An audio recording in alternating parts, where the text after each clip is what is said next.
Welcome everyone to TPL Trench, the trench calculation module for TPL Estimate. Let's click on the trench icon here on the left, and this opens the trench detail page. On the top is a summary of the trench, the name, the description, the stations at the beginning and at the end, and you'll notice some numbers have already been entered. In order to save the time of starting from scratch and allow you to create your company's trench standard quickly, we pre-build a trench for you in your general data based on your own specifications. You simply make the adjustments to conform to the current project you're working on. Let's start a trench section now. Click on the Pipes tab here. This is where you define which type of pipes you'll use in a specific section. There can be 1, 2, 3, there can be an unlimited amount of pipes. On each pipe, you have the choice to work based on cover or invert. If you do work with the invert, you must enter the invert for the beginning of the station and for the end.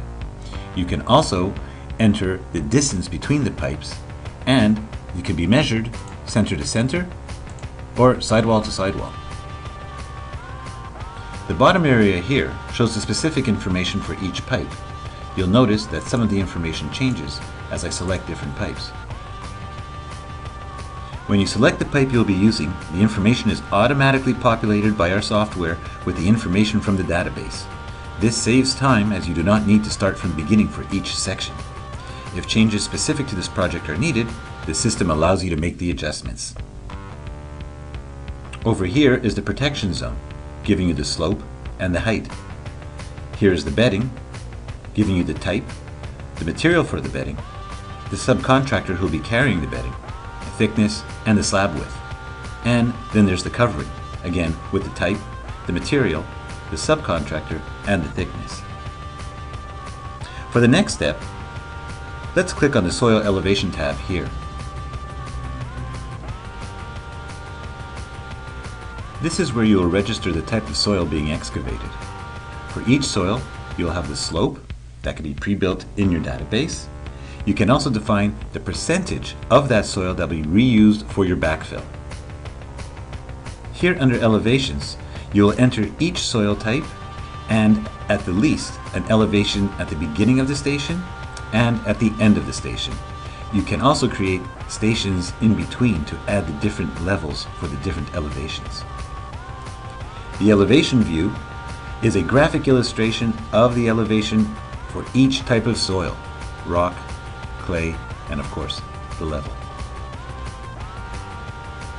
Now that that information is entered, your job is done. The rest will be done by TPL Trench itself. If you'd like to see what the trench will look like, let's click on the Visualization tab here. Here is where you see a graphic representation of all the information that was entered earlier: the bedding, the covering, the backfill for each station. As a matter of fact, you can see them here.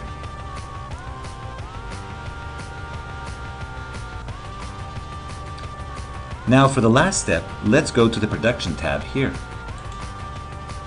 This page contains a lot of information.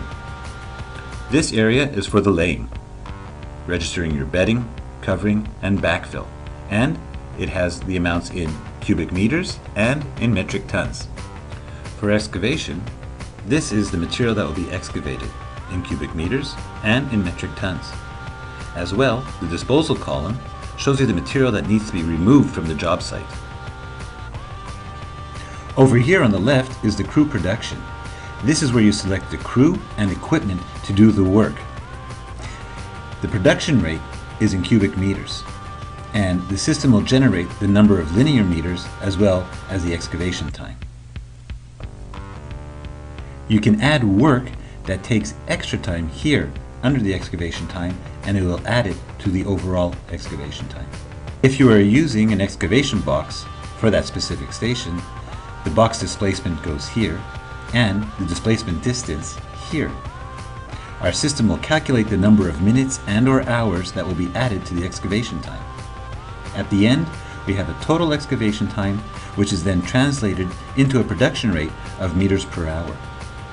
Once the production rate is established, it's time for the truck cycle. This is where you enter the truck that will be used to carry the extra material, the displacement, which is travel time to the dump site with a return trip, waiting time, unload time, and the total minutes. TPL Trench then calculates the number of trucks that will be needed to complete the task. This way, you are assured that the excavator will never waste time waiting for trucks. And, just to be sure, the system does allow you to adjust the number of trucks you have if you have specific knowledge that would require the use of more or less trucks.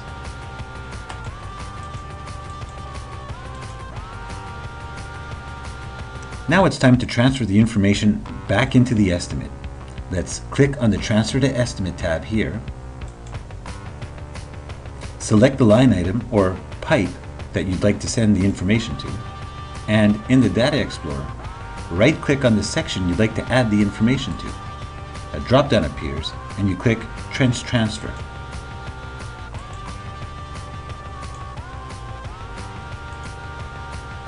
As you can see, the system automatically created a task within the project, and it includes the crew, equipment, material, bulk, and subcontractor we had entered earlier.